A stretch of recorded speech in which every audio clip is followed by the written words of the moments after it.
Ndasubiye kubaramutsa ndabaye nikaze mwese nshuti bagenze mu dukurikira ku rubuga rwa televiziyo Renaissance. Ndasubiye kubaha ikaze mu makuru tugira tubashikirize. Aya makuru akaza kubahagaze nkuru zikurikira. Ikirangamisi c'amatora ngo casohotse gihuti batabanje kurindira ko abanyepolitike bifuza gutahuka bo banza bakoroherezwa kugira bashobore kwitaba ayo matora. Ivyamirirwa kure n'umuhanuzi ajeje kumenyesha amakuru mu biro vy'umukuru w'igihugu.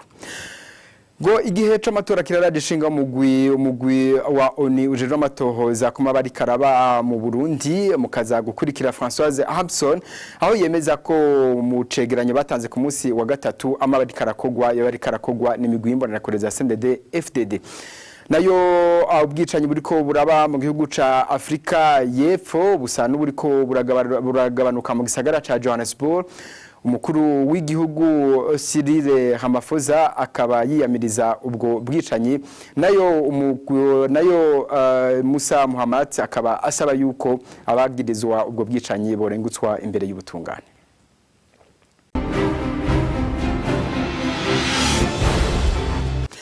Dasubiye kubaramutsa imyaka 25 iraheze ikigo Maison Shalom kivutse na kanyamuneza kuri Margarita Barankitse yashinze ico kigo kumwe n'abafashijwe n'ico kigo. Ibirori byo guhimbaza iyo myaka 25 bikaba byatanguye kuri uyu wa kane ku cicaro c'ico kigo kiri mu buhungiro. Ibirori bikaba bizobandaniriza imahama mu ikambi y'impunzi z'abarundi ku munsi wa gatanu mu ntumbero yo kwifatanya n'abarundi bahungiye muri iyo kambi. Inkuru tubwirwa na mugenzi wacu Rodrigue Ndikumwami. All right, thank you. Merci beaucoup, merci. Aho ni mu kigo Oasis Dope aho ikigo Maison Shalom caramutse gihimbaza imyaka 25 iki kigo kimaze kivutse. Uyu munsi mukuru ukaba watewe iteka n'abantu bavuye mu mihingo yose y'isi eka n'abayobozi bakomeye bari mu nzego zikomeye z'isi. Aha nkavuga umushinga nahe Duste Blazi icegera c'umunyamabanga w'ishiramwe rya ONU, Bernard Menge umushingwa manza w'umubirigi n'abandi benshi. Margarita Barankitse yashinze iki kigo aratubwira ivyo ico kigo arongoye kimaze gushika ko muri imyaka 25 kimaze. Muri iyo myaka 25 irenga kuko muravyibuka ko mu kwezi kwa gitugutu kumwaka uheze ariho by'ukuri twashikana imyaka 25 ku itariki 24 mugabo mbwira abantu nti abantu cyane twakoranye abana bakuriye muri Maison Shalom ndabwira reka dufate umwaka wose wo kwiyumvira mbega ivyo twakoze byagiriye akamaro bandi. Jewe rero sije no bivuga nta ushobora kwirata ubwa mbere ngoma ndababwire ko Maison Shalom ari ubutumwa mu gifaransa message. Rero mumbajije ati muri iyo myaka 25 mbega message yarashoboye gushika kuko yari ko twari tuvuye bari bisha abantu jewe nkatora abana mu kubatora rero mu bimenye sinagomba kubegeraniriza hamwe oya sinigeze nshaka kugira irerero y'imfuvyi. Muri iyo myaka 25 rero ico nagwana ngo ntihazosubire kuba imfuvyi. Rero mu bintu nashoboye gukora kandi bintera akamwemwe nuko nashoboye kugara amacentre aho twarerera abana ngashobora kububakira inzu bamwe iyo bavuka abandi nabo batashobora kuronka iyo bavuka ngashobora kububakira ico twarize fratrie no kuvuga abana bavukana baba bagifise nkana senge akiri muto ashobora kubaraba ngashobora kububakira inzu. Murazi ko nashoboye kubaka inzu 3 byose abana bakaronka iyo baba nibabe bakitaha mwirerero kuko nababwira nti irerero riguma rirerero nirizoguha izina. Nkababwira nti mutegerezwa kugwanira gateka kanyu gushikaho uvuye kwishuri uvuga ati nashi wanje nashi wacu sintashe mwirerero ry'imfuvyi. Ico nashoboye gukora nubatse ibitaro mwibaze ko mu myaka 8 baho nta mu mama yigeze ahwera ariko aribaruka. Murashobora kwibaza ugweze nagize, ni ukuvuga ko kandi gushobora kububakira ishure ry'abaganga, kuko si ukuvuga ko twari tubuze abaganga bokiza abana, mugane twari dufise ishure ry'ubuvuzi bigisha ko batavura ingwara, bavura umuntu. Ntangura rero kurondera abaganga bo kwisi yose, mwababonye abantu baje ngaha muraza kubaganiriza, abaginecologue sans frontières baje bakadufasha. Mwabonye igisinzi rivuye mu Budage, rivuye mu Bubirigi.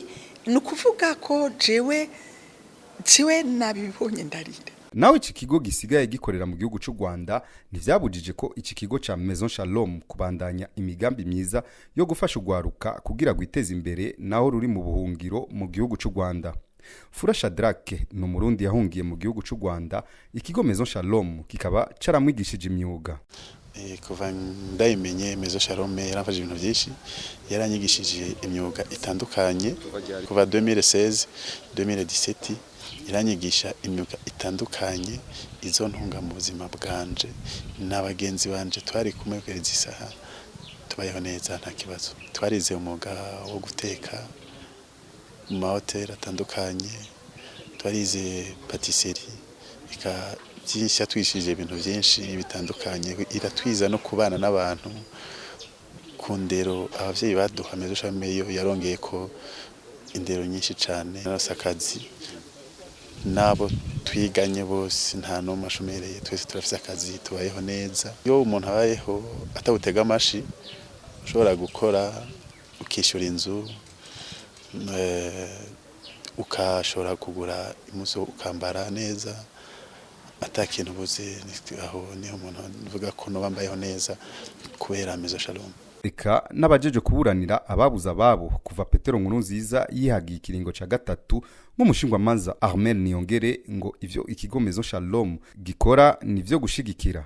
Ubwa mbere twaje gushigikira iki kigo Maison Shalom kuko gikora ibikorwa vyiza byo gufasha abarundi bahunze. Murabona ahantu hose iki kigo cyageneye abarundi, abagwaruka ruraza rukagira amanama, abantu bose bahunze baraza bakiga ibishobora kubateza imbere. Twaje ngaho kugira dushigikire uyu muvyeyi iki kigo Maison Shalom kugira kibandanye gifasha abarundi. Iki kigo cyaranse kureka abarundi ngo bagume bayerera, ngo bagume batari ko bariga ivyo bafasha mu buzima. Arico gituma twebwe nk'abahunze nk'abarundi tutegerezwa gushigikira umuntu wese ariko arakora ibikorwa ciza nk'iki kirakogwa na Maison Shalom ku mpunzi z'abarundi. Ubu imyaka 25 ikabiheze ikigo Maison Shalom kivutse. Maison Shalom naho ibandanya yitaho ubuzima bw'impunzi z'abarundi kugira bagumane icizere cejo heza. Aha novuga nko kwigisha ugwaruka mu makaminuza yo mu Rwanda ni Burayi, kuvuza abagwayi baremvye mu mahanga. Maison Shalom ikaba iteganya no gukora ibindi byinshi mu myaka iza.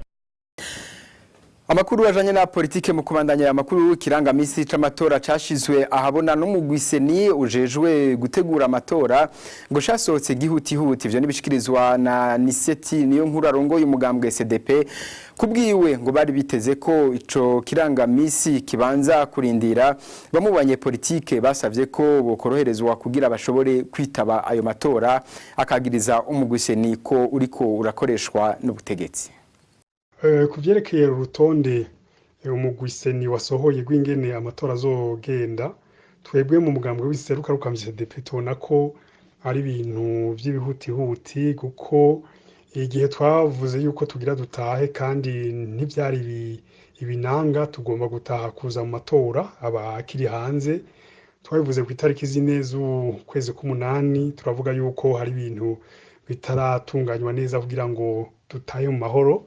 Ivyo bintu rero bikaba vyatevye, mu gihe rero biriko birateba bubanza bagatenyenya gato, hanyuma natwe dushitse tukaja gutegura ayo matora twese turi kumwe, kuko seni irayategura niko ariko ntiyategurira umugambwe CNDD-FDD uri ku butegetsi. Kumbure n'indi migambwe yoba iri mu gihugu hagati, hari n'indi migambwe iri hanze n'abanyepolitike bandi bari hanze bamaze kuvuga yuko bagomba gutaha kandi bagomba kuja muri ayo matora yimirije, bikaba byari kuba vyiza rero baturindiriye kugira ngo ubwo rutonde tugumvikane ko turabishoboka. Natwe twaje kwiyandikisha tukaronka amakarata yo kuzotora, tukamenya neza ingene bizogenda n'ingene ayo matora tuzojamwo. Byari kuba vyiza rero baturindiriye gatoya, tukibaza ko mu gihe vyokunda tugashika vuba boheza bakatubaza natwe ico twiyumviriye, n'ivyaba bishobora yuko bahinyanyura gato bagahinyanyura, nivyo twibaza nayo kugira ibintu vya gutyo vyo kugira ibihutihuti ngo babandanye nk'uko umenga nta bandi banyepolitike bafise ijambo kugira ngo dutegure ibintu vyiza by'abarundi bose. Ivyo bintu mbona atari vyiza ku Burundi. Ariko rero kuri ivyo umuhanuzi w'umukuru w'igihugu arakurira inkoni ku gishitsi abanyepolitike bavuga ko bashaka kwitaba amatora kubwa uri Nyamitwe ngo nyabuna ni batahe hama bakurikire kuko ntavyo bafise basaba kuko batashe kuko imigambi yabo yo kuhungabanya umutekano yananiwe. Ngo baje bakora tahuka mbega hari kizosubirwamwo tunasonga mbere igihugu kiguma kibandanya ni nk'ibisi aho ihagaze irahagarara bamwe bakuruka abandi bakinjira ariko ntisubira inyuma hariya bajya ntidusubira inyuma. Ni ukuvuga ko bazoba barishikanye kuko baragerageje gutoba umutekano vyaranse, baragerageje gutoba demokrasi vyaranse, ubu rero aho kageze ni ukwishikana chini ya ulinzi nta nikindi gishoboka. Kuri ico kibazo nyene c'amatora mu gihe agahimirije amatora ibiriko birabera mu Burundi birahagaritse umutima ishiramwe mpuzamakungu ONU mu cegeranyo casohowe kuri uyu wa gatatu umugwi ujejwe amatohoza ku Burundi werekana ko hari ubwoba n'iterabwoba bidasanzwe. Ico cegeranyo kivuga ko hari abanyuruzwa, abakenyezi nabo bagafatwa ku nguvu. Ivyo bigakogwa cyane n'ugwaruka rw'imbonera kure za CNDD-FDD bisigurwa na Françoise Hampson umwe mu bagize uwo mugwi w'amatohoza ku Burundi. Nabajeje intwaro bakoresha imbonera kure nk'akarorero bababwira ngo barabe ko atahariko habera inama itemewe n'amategeko, bagaca baza hama bakadodora, bagaca banyuruza umwe, akenshi ni umwana w'umusore canke umugabo. Muri uwo mwanya nyene bagakubita umugore, akenshi bakamufata ku nguvu. Uwanyurujwe akagenda amazima yongo, ntawubahuka kuja kubaza mu mabohero kuko abakura baba ari benshi kandi ntaco bimara kubera atamatohoza kogwa. Turabandanya n'ubu amakuru tabateguriye inyifato ya musitanteri wa komine ya Bwambarangwe mu ntara ya Kirundo irateje isoni intara yose ya Kirundo n'abava muri iyo ntara. Bivugwa na muganga Jean Minani asanzwe ava muri iyo ntara ahavuga ko iyo nyifato ari nayo yamye iranga ubutegetsi bwa CNDD-FDD. Uyu munyepolitike yahunze igihugu ahanura bene abo bategetsi gukorera abanyagihugu bakirinda gukorera abategetsi baba barabafashije kujaho. Minani akaba abishikirije inyuma yaho hasohokeye amasanamu yerekana abana babiri bari mu bitaro inyuma yaho bakubitiwe na musitanteri wa Bwambarangwe Petronia Niyingabiye. Kurikira muganga Yohani Minani.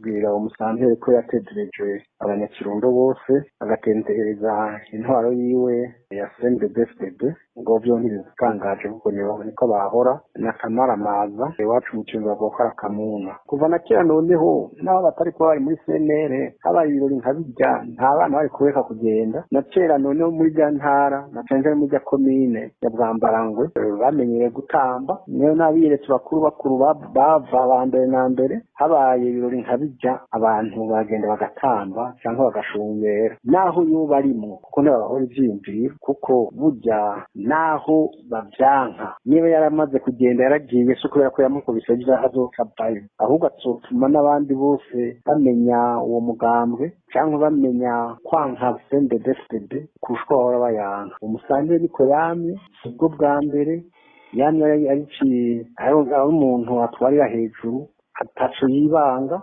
nako n'amatungo ariba abo muri ivyo nibaza yuko ashaka kunyegeza ashaka kubaza umukazo kugira ngo anyegeze amakosa yiwe kubwacu rero ntidutangaje ko byabaye ariko dutangaje nuko abo bavuga ngo bashaka bari ku butegetsi kandi bashaka ko batorwa bavuga yuko abagwanya intwaro ya demokrasi bene bagashiraho umuntu mwene uwo akaba ari waserukira nayo ubundi ho ntibutangaje niko batwara niko bihaye gutwara ariko impera n'imperuka abarundi barimo barakanura barimo barabona icyatsi n'ururo bazotangara basanze naho bari nk'agati kayenye bari namuje mu gisata c'ubutungane naho ngo haramaze kurangurwa ibitari bike mu bushikiranganje bw'ubutungane muri uyu mwaka hakaba harahinyanyuwe amategeko amwe nk'amategeko agenga ingene imanza ziburanishwa zaba iz'ivyaha canke iz'amatati n'amategeko agenga ubudandaji akaba yarahinyanyuwe kugira borohereze abashaka gukora urudandazwa mu Burundi ivyo bikaba vyavuzwe na Laurentine Kanyana ajejwe ubushikiranganje abajejwe ubushikiranganje bw'ubutungane. Amategeko rero twagiye turondera guhinyanyura nk'amategeko agenga ingene imanza ziburanishwa zaba z'ivyaha zaba imanza z'amatati ingene ibijanye n'imanza zijanye n'ubudandazi vyohinyanyurwa navyo nyene kugira ngo abene gihugu abanyamahanga bagomba gukorera muri iki gihugu boroherwe ingene two kubahiriza agateka kazina muntu kugira ngo haba ku buzima bwiwe no mu vyiwe atunganirizwe mbere byasavye nuko hobaho no gucungera kw'ivyo byose tugomba ko turashira mu ngiro byoheze biriko birakorwa neza ko by'ukuri agateka k'umwene gihugu muri ivyo byose dodaguye kubahirijwe bene canke n'umunyamahanga agendeye mu Burundi ko agateka kiwe kaba kubahirijwe niho murazi ko hariho n'itegeko rigenga abantu baba bahohotewe canke bagomba guhohoterwa abo baba bafise ico bari buvuge ko nk'ivyabona canke abandi bantu baba bumva yuko hariho akahaze hariho batamerewe neza bakaronka rero bitura hariho rero umugwi wita unité de protection des victimes des témoins d'autres personnes en situation de risque washinzwe mu bushikiranganje uwo mugwi ukabujeje kwakira busanzwe kwakira ku munsi wa kabiri gusa abene gihugu no kwa gatanu rimwe ariko uyu mugwi wowo wama uri kurumviriza ibibazo bene gihugu bafise amasaha 28 kuri 28 ibintu bimaze gukorwa rero navuga ko ari ivyo mu gisata c'inkino naho ngo catumye abakinyi b'intamba mu rugamba badatahukana intsinzi mu rukino rwabahuje n'igihugu ca Tanzania mu nkino zo guhiganwa ikibanza co gukina inkino za nyuma z'igikombe c'isi yose mu mwaka wa 2022 ngo nuko abo bakinyi bari barushe ivyo bikaba vyatumye batitanga uko basanzwe babikora tubishikirizwa n'umumenyereza w'uyo mugwi ahamenyesha ko mu rukino rukurikira ko yizeye yuko abakinyi biwe bazoshobora gukina neza kurikira Olivier Niyongeko.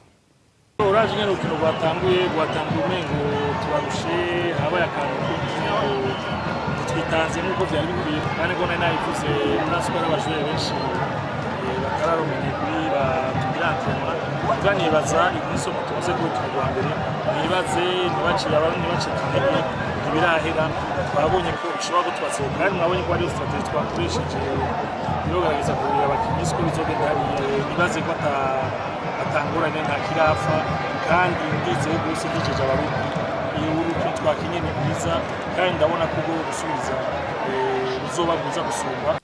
Imbere yo gusozera aya makuru mu gisagara ca Johannesburg kuri uyu wa gatatu haragahengwe inyuma y'imisi itatu yaranzwe n'ubwicanyi bwakorewe abanyamahanga baba muri ico gihugu. Sahire Hamafoza yari yamirije ubwo bwicanyi eka n'urongoye ishirahamwe ry'ubumwe bwa Afrika Musa Faki Muhammad nawe yarabiteye ivyatsi iryo bara yongera asaba kw'ababikoze boshengezwa imbere y'ubutungane. Ibihugu navyo vyari kuja mu nama yari kubera aho muri Afrika du Sud bakaba bafashe ingingo yo kutaja muri iyo nama nayo kuvyari bijanye n'inkino akaba hari n'inkino zahagaze kubera uwo mutekano muke urangwa mu gihugu ca Afrika y'Epfo. None ngaha duce dusozera amakuru twatuye kubashikiriza amakoze mese mwafashe umwanya wo kuyakurikira naho kwisango rikurikira mugira amahoro.